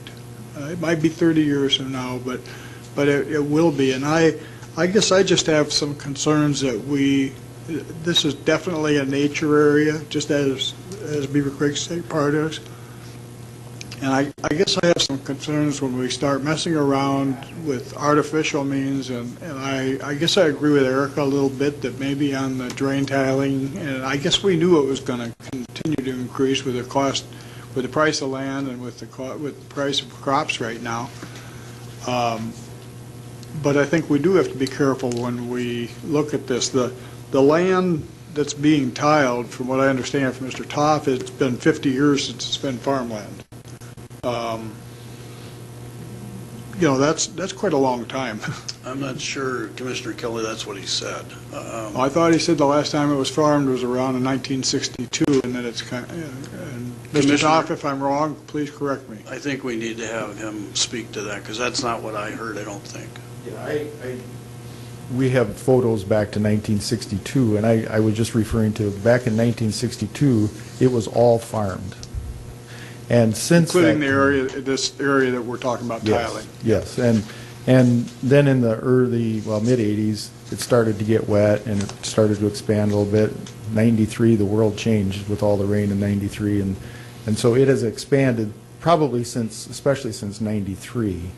But my point was, this really is agricultural land. That's its history, going back probably far beyond 1962, but definitely in 1962. So I just wanted to clarify that. Thank you for the clarification. I'm sorry, Dick. No, that's fine. Although I do think 30 years from now, it's not going to be agricultural land. It may be, acreages. It won't be that densely populated, but I guess I just think it's important. Every time we do something artificial, we do cause downstream ramifications. And, I've watched what's happened out in the Black Hills with mining, and I've been for years, and I've been very concerned with what they've done out there and the lack of reclamation. And I think it's important in this area. The mayor has proposed several new parks in the next 10 years.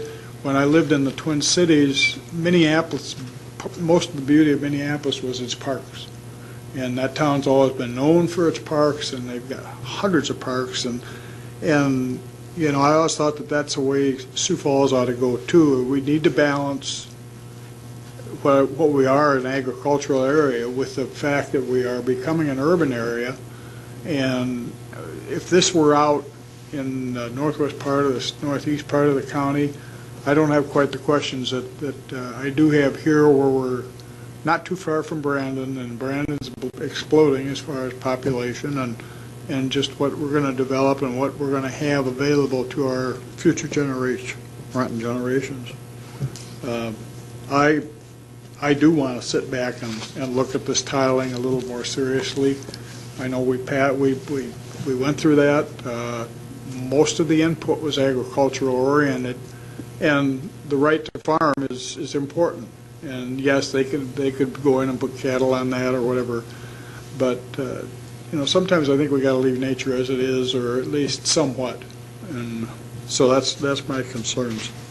As far as the planning staff, to an extent, I think they need to be more impartial than an advocacy. We count on them to research it. We do ask them for their recommendation, and I think the staff, in its due diligence, determined that this is not, that this complies with what's written. But sometimes those other factors have to be taken into account, and that's what I'm doing this time. Thank you, Dick. Any other comments? Commissioner Peckus? Well, I just want to say that Ms. Schmidbauer did call me at my office last week, and I enjoyed a very pleasant conversation with her. I did inform her at the time that, as with all of our hearings, we always defer any sort of decision until everybody's had an opportunity to present their particular case or whatever they want the commission to consider. And I told her that on the telephone. And after I've heard her very articulate, lucid, backed arguments related to her concerns, I listened and considered all the factors under 2.02, and I'm not going to agree with Ms. Schmidbauer today. I'm going to support the motion. There's a couple of things that I am going to point out that she did make some very interesting arguments. However, there's a few things that I do want to point out. One thing that I find concerning, though, is that there was an attack of not necessarily the ability to go ahead and do drainage tile insofar that it was originally the Romans that were, wanting to do this particular activity, and they were against that. I also noticed that in her presentation, she mentioned the fact that she was from Minnesota, and even her family had a problem with tiling around, and they seem to be losing headway on that. I noticed that there was an attack related to planning and zoning and their approach to this entire project, which Commissioner Kelly just alluded to. And lastly, there was actually a question whether or not the commission should even have the ability to hear this particular matter. Under state law, we're it. And anybody that has this many problems with the process involved, I think is going to have a problem with any sort of drainage ever taking place, and have a real problem with that portion of the argument that was presented, because we're all sitting here considering and working hard to do the best we can with the presentation that was made to the commission here. And, if they don't like it, they can take it to circuit court. But at this particular junction, we are the drainage board for Minnehaha County, and we are empowered under our democratically elected legislature to make this decision. So I am going to support the motion today to allow the drainage tile to take place. Turning to Mrs. Beck's presentation, I do not support the suspension of drain tile in Minnehaha County. This is an amazing request that was presented to this commission to suspend all drain tiling. That is out of, it's beyond the pale of what we've worked so hard these last several years in working with landowners in Minnehaha County to try to make their property fruitful and to go ahead and to continue their business practices. And so it's amazing that that was actually presented here to this commission today. And insofar as Mr. Wolofsky's presentation, I understand that he has some concerns related to the erosion of a particular state park, and I hope that that park will be there in the future, but I don't really see at this particular point, aside from the fact that there's been some erosion there, and we were discussing erosion, that under 2.02 related to the Romans drainage application, that is very relevant to this discussion today. Other than it's very unfortunate that there's been some fallback on some of the erosion and the maintenance of that particular park. But with that being said, I am going to support the motion today. And of course, the applicants always have the opportunity to take this to circuit court if they feel that we've been arbitrary and capricious. But I will say on the record that I would like to have the letter to be made part of the record that Mr. Wolofsky presented, and then also there, I would also ask that the PowerPoint presentation also be made part of the record, just for clarity. And also, I would ask that it be made part of the record that I did consider all the factors under 2.02, and I am still supporting the motion after considering all the factors that the Planning and Zoning Office went through. Thank you, John. Any other comments? Commissioner Barth? Did you want to speak? No, I'm still listening. Well, I just wanted to say that we do have a process, and we do listen very seriously to each of these things when they come up. I have not voted for every project that came forward to us, but we have a process where we try to get folks to work together to make it work for everyone. But in the meantime, you know, there are tens of thousands of homes and businesses in the city of Sioux Falls that are pumping out their basements without any permission from their neighbors, without any permission from the Lincoln County people. Who knows what toxins are being pumped onto the street or into the backyards as this goes on unabated. And I suspect that the people in Schindler probably are the beneficiaries of a lot of that. Thank you. Excuse me. Any other questions? Can I just ask one more question? Absolutely. To Brian Top, please. Brian, and I think I pretty much know the answer to this question. I'm just asking it just for clarity of the record, and that is that when you do tiling of an area and you have a big rainfall, that water's not going to sit on top of the ground. It's going to soak into the ground because now that ground is drier. So you're not going to see big areas where there's big ponds sitting where you're going to have more runoff, which is what we're trying to diminish, is all the runoff off this property. Yeah, I agree with that. Tiling is going to reduce peak flows. It's going to extend the flows, and probably overall off of an area, it's actually there's going to be more water coming off of a watershed. Probably 5 to 15% is kind of the research that I would back on that. But it's going to come over an extended period of time. So you would have longer flows, but lower peak flows. Thank you. Excuse me. Thank you. Any other questions? Just one comment, please. Commissioner Keller. You know, the facts are presented to us. Sometimes facts are slanted one way or another by proponents or opponents. But in the end, I'm just one vote. And everybody has to make their own decision on this thing, but I think the purpose of this, you know, this is the great forum for the democracy, and we all look at this thing and then we make our personal decision, not based on what, you know, maybe based somewhat on the arguments that are presented by commissioners, but primarily based on what we've heard and what we've seen and what we feel for the future, you know, what our feelings are for the future generations. So just want to make that comment. Thank you. Any other comments or questions? Roll call vote. Thank you. No comment from you, Mr. Chair? Well, I'm the chairperson, and I can't make too many comments, so you're done. Promise. I'm still happy you didn't cause a, big slide down the river while you were walking. This is a real struggle for me because I see both sides. I don't know what the development issues are going to be down the road 30 years from now. Does tiling prevent that? I'm not sure that it will. I do think Brandon will continue to grow. We just saw a major employer come to the community, and they're going to need housing for that. I don't know that this particular tiling project is going to prevent that. In fact, I agree with Mr. Top in the way the water runs off, and in fact may enhance the creek, if you will. I also understand the need to farm the property that could potentially be farmed and produces the income. So both of them are legitimate arguments, but then we get back to state law.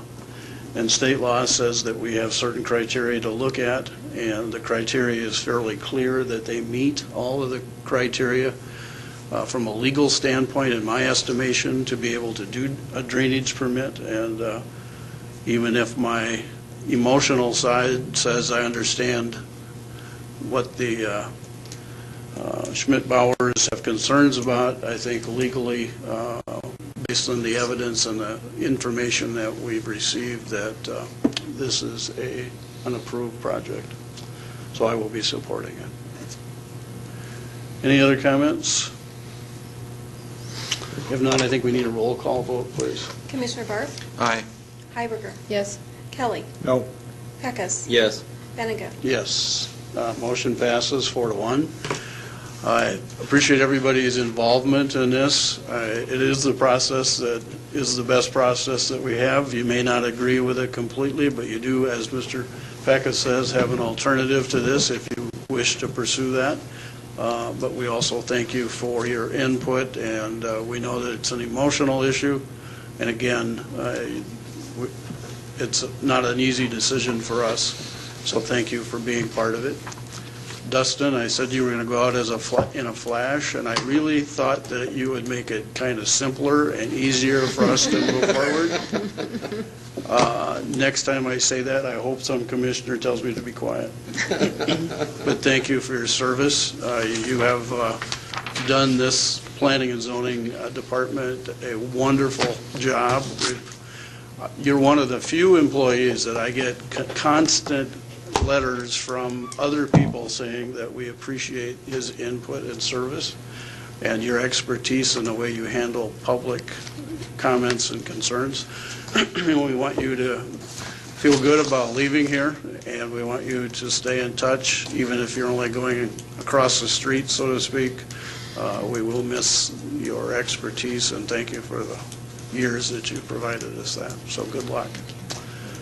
Item number 15, new business. 15 is new business.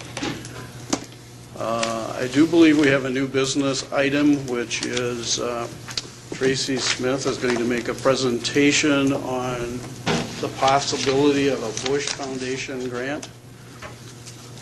Is Tracy here? Yep. She's right there. Oh, you're hiding behind me.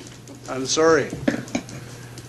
You're going to have to move one way or seat or another so I can see you. Good morning. Good morning. I'm interested in submitting an application for a Bush Foundation grant that's due on July 11th. It's a community innovation grant. The proposals, they're seeking grants I believe that we would qualify for, looking for projects focused on problem-solving solutions for problems within the community. And I think I emailed to Ken and to my liaisons a program narrative. Essentially what we're looking for is funding through the Bush Foundation to use the funds for a position to fund a social work type position. In looking at it last night, I would intend to use the funds over hopefully a 2-year period if we were approved. I think last night in the email initially I was going to ask for a 1-year period. I did change that since I emailed, and I would be asking for it over a 2-year period, essentially a part-time position to help with our office in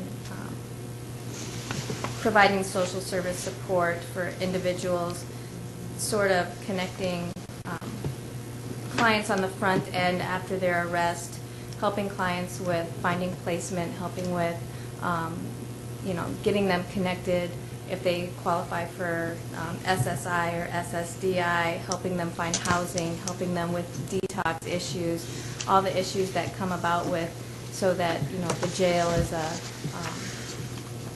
they're in and out, and they keep coming back, and hopefully with being able to track their arrests, hopefully that we will be able to show that our office, with this position, that we're able to, able to also help with reentry issues on the front end, and also help with keeping the community safe, and help them live better lives so that they're not constantly going in and out of the jail, and hopefully help with the treatment issues that they're having in addition. Thank you. Does anyone have any questions? I will make the comment up front is that when I first looked at the timing of this, we just heard just a few days ago about the grant. We have a short period of time to be able to turn this around. Otherwise, we miss the opportunity until, I think, this fall sometime. It's December. Winter. Is when we have an opportunity to apply again. The grant's already written. All I have to do is hit submit. In looking at the timeline, it's due July 11th. Approval notices go out August, and then distribution of funds is November. Any questions for Tracy? I'm going to make a motion to approve the submission to the Bush grant, I'll second that. Thank you.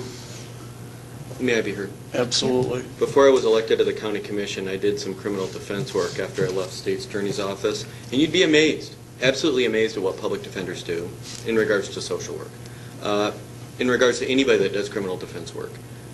It's not uncommon to have to line up treatment and to have the testing done of the individuals before they go in for their sentencing. And believe me, that is not the job that an attorney is paid to do, but you have to do that prior to sentencing, because if they don't have that done, they're going to fill up our jail. And we were just talking earlier today about how we're going to keep our jail empty. Our frontline troops, believe it or not, are advocates, public defenders, and criminal defense bar that are doing things that I would call extra attorney to go out and line up everything necessary to keep our jail empty. Because judges, once they have their fears set aside, they'll go ahead and say, okay, fine, the options here will be work release, or the options will be, for example, a suspended sentence, let them go. These are the individuals that are working not only in the area of alcohol, we're talking about A&N, abuse and neglect situations. We're talking about, for example, when I was doing criminal defense work, I remember I got a call from a guy who wasn't going to make his felony sentencing because he had to get his kids to school.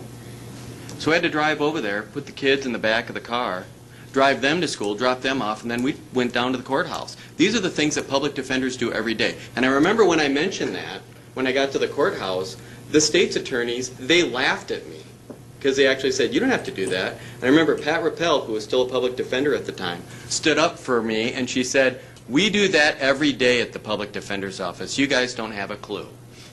And so when it comes to social work, state's attorneys have what they call victim witness assistants. That's their side of the house.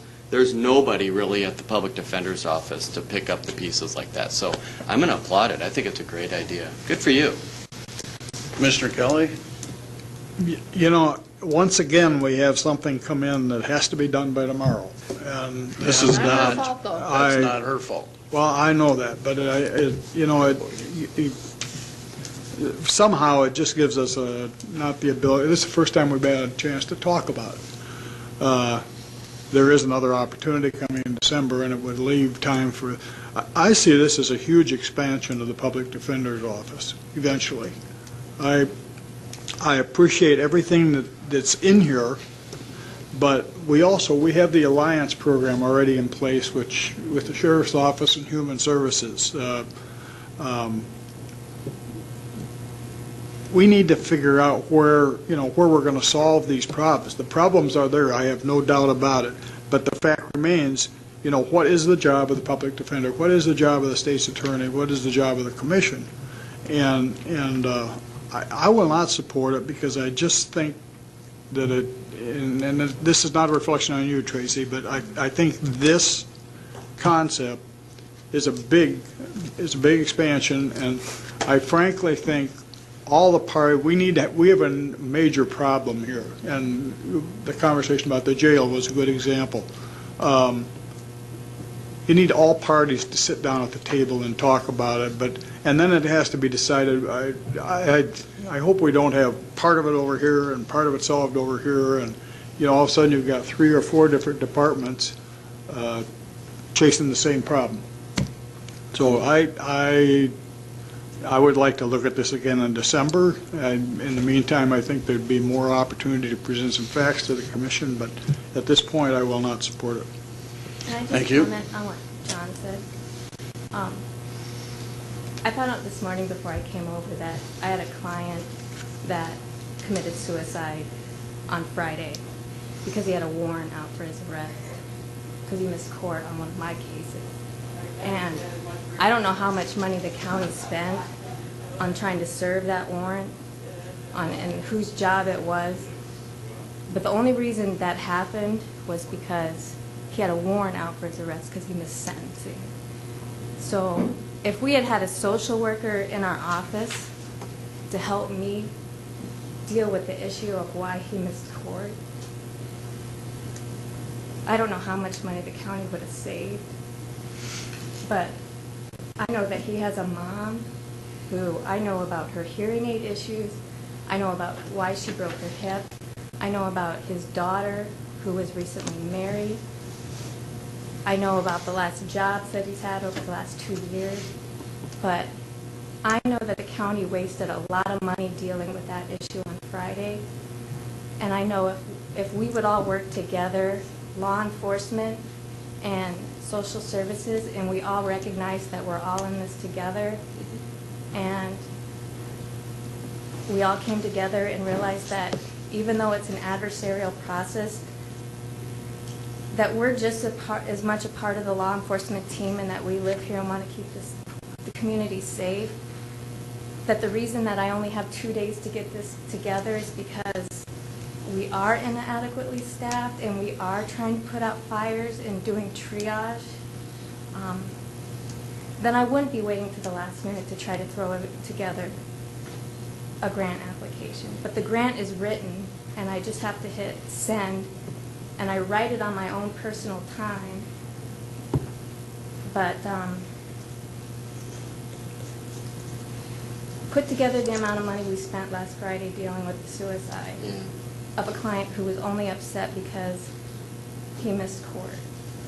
Thank you. Thank you, Tracy. Any other comments?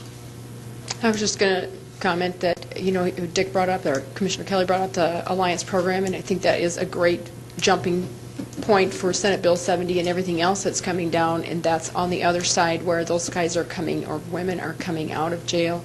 Tracy's trying to meet them before they head into jail and try to divert some of these people. And, I hate the example that you gave, but it's a very good example of why we need something like this. Any other comments? Commissioner Kelly? I guess the only question is, there's no question the issue's there.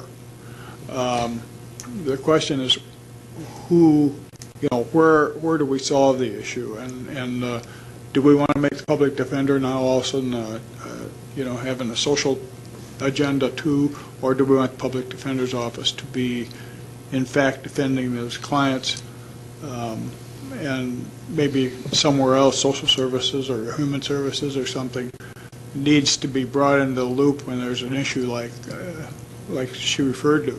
I just think it's a question you got to ask is, where do we want to do this? Because, yeah, it's going to have to be done in some sort, somewhere. But I don't want to see it under the public defender's office anymore, and I want to see it under the state's attorney's office. Then we move them later on. We get the program started and we move them if we have to move them. Any other comments? We have a motion and a second to approve this. Those in favor say aye. Aye. Opposed? Nay. Motion passes 4-1. Thank you, Tracy. The other thing I'd make a comment on is I understand your emotion and your issues with what happened last week, but obviously everybody can't be everywhere to prevent what's going to happen. And your efforts to get this started, along with the fact that you are part of solving problems, not creating problems, you need to take to heart, and I don't want you to feel any guilt about what happened last week, because frankly, that was a decision that you had no part of. And we're here to support you, not to criticize your activity. I know, I appreciate all your support. Okay. Thank you. Yep. Any other new business? I'm sorry, Mr. Chair, but I was interviewed on Rick Noby's show last week, and Rick brought up an idea, the former mayor, that we should work with our other communities in the county to have a comprehensive park plan. The mayor, of course, has come out with a plan to spend tens of millions of dollars on parks, and if we had perhaps our staff could contact the littler municipalities and see if they would have an interest in working together on a plan for parks in our whole county. I know personally that I think a bike path connecting Sioux Falls to Del Rapids would be something that would attract people, etc. And so I guess I'd like to throw that out as something we could move forward on. Thank you. Any other comments? Any old business? I will remind everybody that tomorrow is the day from, heck. We're here from 9 o'clock in the morning till heck freezes over tomorrow night with budget hearings. So I'll remind you that it will be a long, hard day, but I appreciate your involvement in that.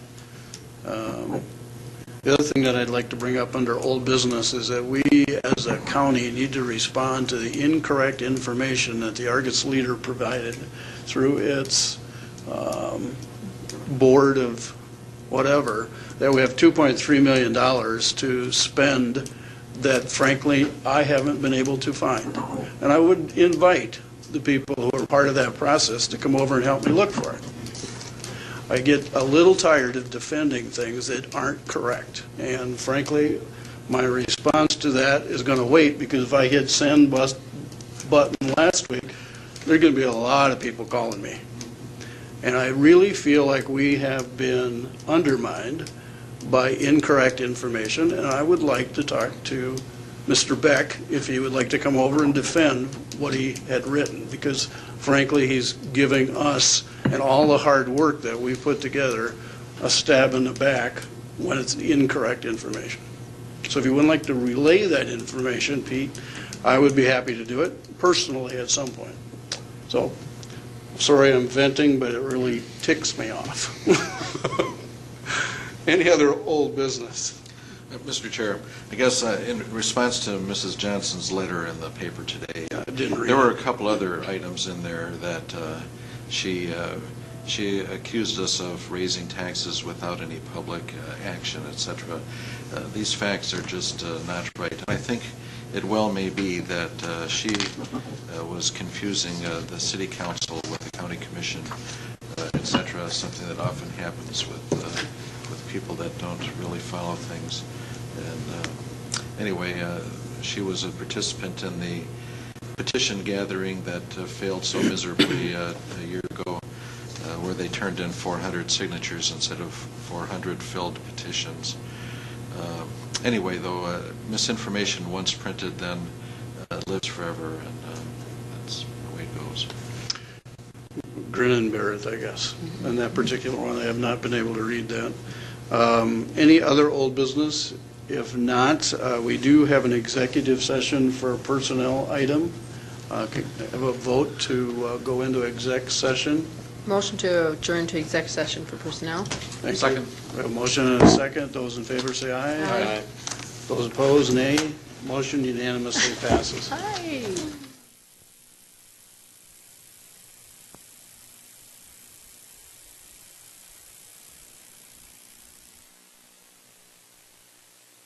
Was probably 5, 6 feet tall. From our entire length of our lot was stacked with branches